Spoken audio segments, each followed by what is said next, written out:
Hello, we're back with another episode of How to Write a Song, and today we're continuing a little hard rock song. And firstly, let's just hear what we have so far.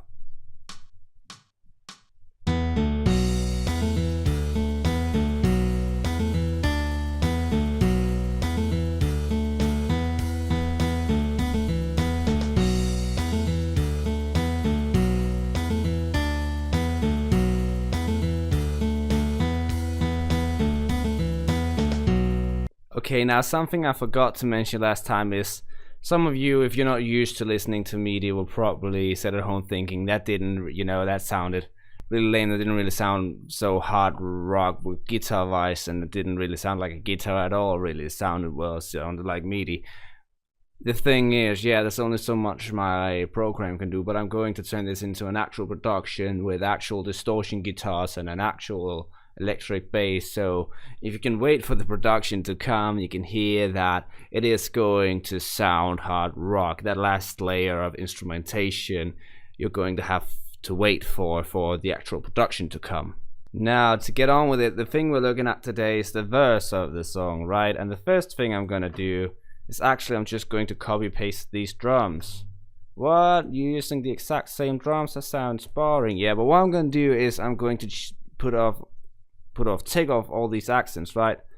Except from that first hit there, because that's the transition. And furthermore, I'm going to go in here and say that last bit here, right? I'm going to just hammer that snare a lot. Banger, banger, banger, banger. And it's going to make it very clear that the verse is stopping there, that they're moving towards a new, part of the song. So if we just listen here from the measure of 9, you can hear that going from accent to going unaccented actually makes a change of how the groove feels.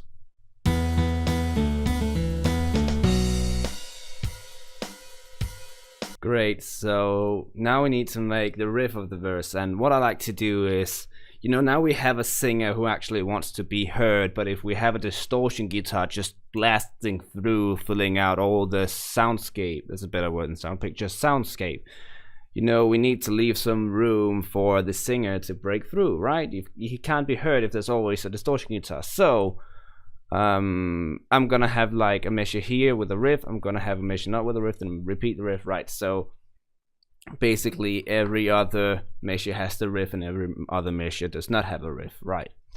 And how to do it, again, firstly we want to have our stresses on the beat, right? Which we discussed last time, and last time we ended here on the 1, and that's fine. Maybe we can go, last time we talked about like going from 4 to 3, so let's do that, and then let's go from 4 to 1 right there. See where stresses on the beats. The last one we actually don't have a stress on, but as long as all the stresses that we do have are on the beat, it's going to be fine. It's going to be fine. Because if we just have stresses on all the beats all the time, it's also going to sound repetitive, right? So let's just do that, and let's make all the things power chords, because of our drop B tuning or B tuning or whatever it's called in the guitar. It's going to be easy to make, right? You just place 2 fingers and move them. So that's going to be easy. So yeah, let's just hear what we have so far. I'm going to play it over here so we can get that pickup.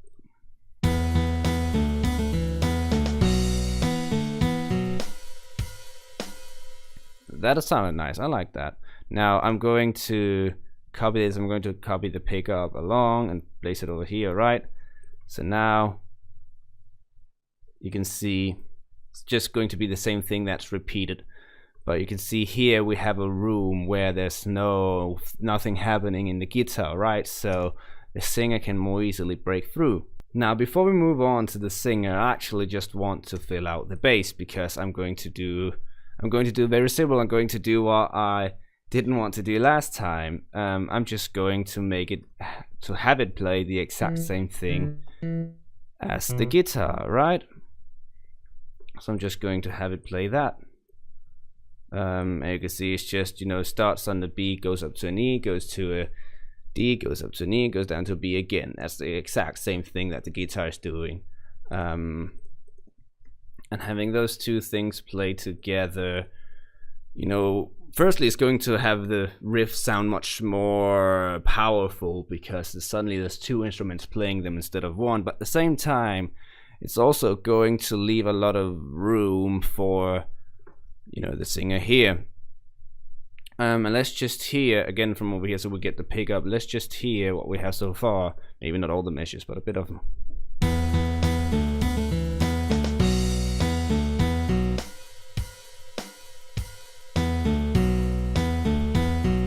The last thing I'm gonna do with the bass is here in the last measure. I'm going to add some more notes actually.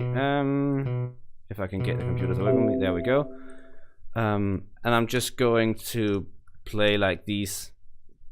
There we go. These quick 18th length notes on the last measure, and it's all on the beats, right? And it's just to make more clear stresses and to build tension, because that's our last measure. From there we're moving into either a chorus or pre-chorus. We'll figure that out next time.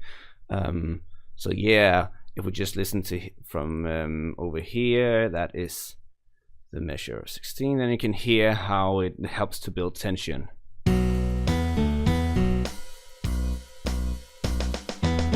Great, so now we are looking at the actual melody, like the singing voice.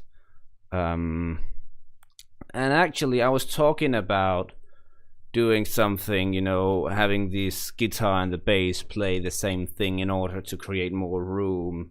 So if the melody is saying, you know, other notes, it would very clearly, you know, stand out. But actually I'm gonna do the exact opposite, and I think I'm gonna have it sing the exact same notes. And that's because, well, it creates sort of a choir effect, really. So the fact that the singer is singing it and, you know, singing the same notes that the guitar and the bass is playing, certainly the guitar and the bass works to enforce the singer and make the singer sound even more powerful, right? So yeah, it just adds to the volume of the singer, really. Now, how to go on from here? Again, notice that all the notes that I use are, you know, fitting in the pentatonic. Now I'm just adding a pickup here because I think adding pickups work really well in hard rock, because I don't know if you have your melody come directly on the beats as well, now that, you know, your riff and your drum groove comes directly on the beat. If the melody starts directly at the beat, it still has stress on the beat, but if it comes directly on the beat, to me it starts sounding too mechanical, sort of. So I'm creating a pickup over here as well to again start on this. I'm just doing something right now. So see, you notice it's going from a B to an A to a D, so those are the notes, some of the notes of a B minor pentatonic. And notice I actually make a syncopation there, and I think it works great to think it works well, rather say, to make a syncopation in like the middle of the measure, at least for the melody, again because I don't want to have the stress here, but also because you can hear, if we listen to what we have here, it's going to create sort of a surprise moment, or at least a moment of tension and power.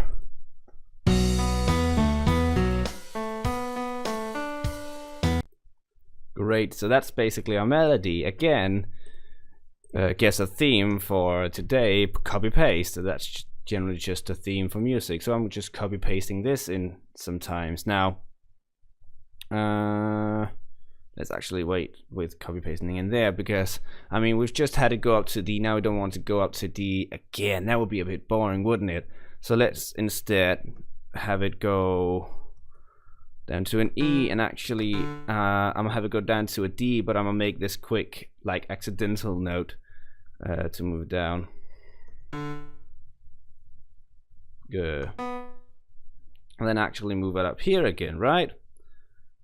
And you think, oh, suddenly there are much more notes, but what I'm gonna do is I'm gonna put on like a slur, meaning that all these are like the same yeah, it's the same syllable, so it's just a phrasing of the voice, really, right?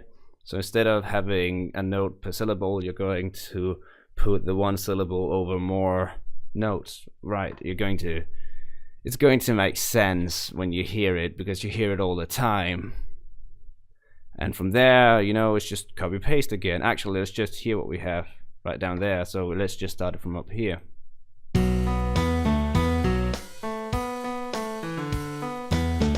I actually want that one to come a little bit earlier, just because I think it sounds better. So let's hear it a little bit earlier.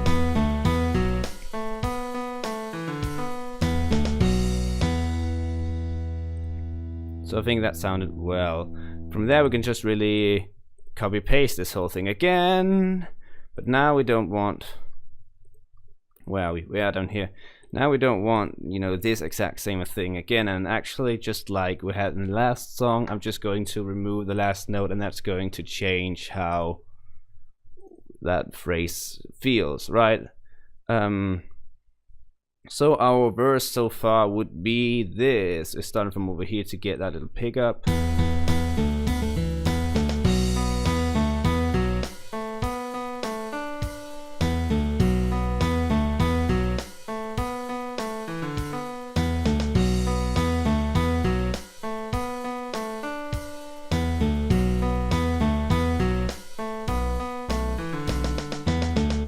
And again, notice how, you know, every time we have this break from the riff, right, we get this melody in and sing something, right? But let's just write the melody. And last time we talked a lot about metaphors and wrote no metaphors but wrote similes.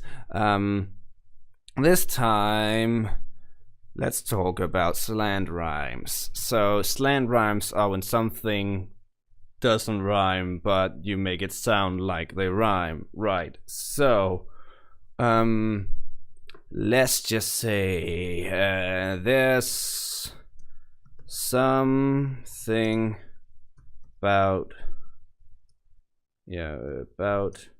you I just can't explain. Oh yeah, we all know where this is going, right? That goes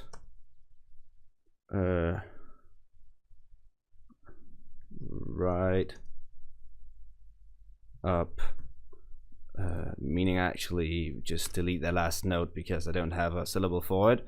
And I mean, that can work. Deleting a note works fine, especially in a rock song, because the syllables of the sentences you have doesn't necessarily add up to the melody, so you just leave out some of the notes. That's very common. If you try and listen to some of the lyrics of rock songs, you'll very often hear that they just leave out a note or add another one if they need to make a sentence, the syllable of a sentence fit. So what was I saying? Straight into my brain. There's something about you, the way that you walk, now way that you talk, way that you walk, way that you talk, way that you walk, way that you talk, I don't know, the way that you talk, just something about you that pisses me off. So here we get to the point, because talk and off doesn't rhyme, but because we've just had, you know, the exact same melody, where the two rhymes were explain and brain, which do rhymes, and because we know our brain is just used to, you know, musical phrases because we've listened to music before, so it gets that this over here is supposed to rhyme with this over here. So despite the fact that talk and off doesn't rhyme, it sort of sounds the same, and so our brain just goes, close enough. And that's called a slant rhyme, making something rhyme that doesn't actually rhyme. So let's just try and hear this thing. I'm just going to start it here from where our melody actually starts.